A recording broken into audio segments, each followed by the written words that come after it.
The main opposition in Zimbabwe Citizens Coalition for Change, CCC, has demanded new elections after Emmerson Mnangagwa defeated their candidate for president in a contest they criticized as being rigged and unlawful.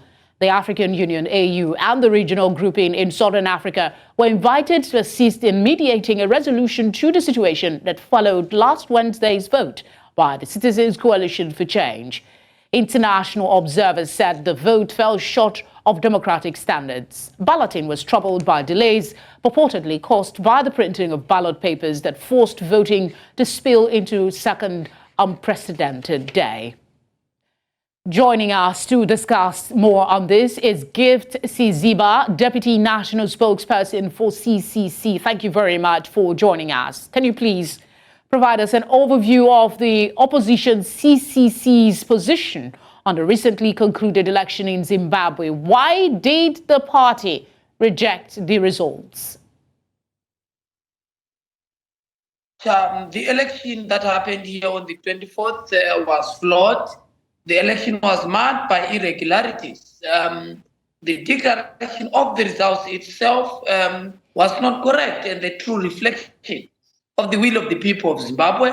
This is clear because of the fact that ballot papers arrived 24 hours after the day of the election. There was a lot of violence and intimidation, particularly in the countryside. In fact, there was no election in the rural areas across Zimbabwe. There was coercion because instruments of terror, harvest of fear, became the deciding factor of how Zimbabweans voted. But more importantly, there was huge suppression of the urban vote, particularly in Harare, in Bulawayo, and Manicaland, which are considered the strongholds of the opposition in this country.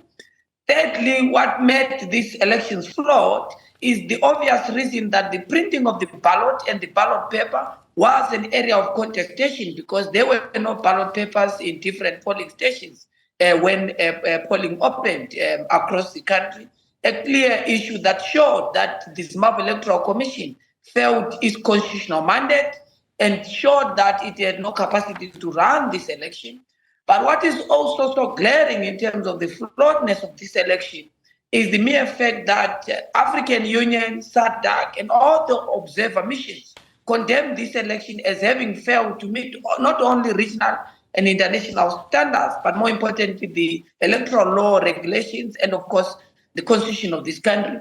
The declaration of the results has never happened in this country where only 5 minutes is taken by the commission to announce results and Mnangagwa declared an absolute... All right, I think some of the things you're saying you've already put out in the public domain, but considering that your party had reservations about the credibility of the polls, why did you still choose to participate? What was the rationale behind participating rather than boycotting the elections?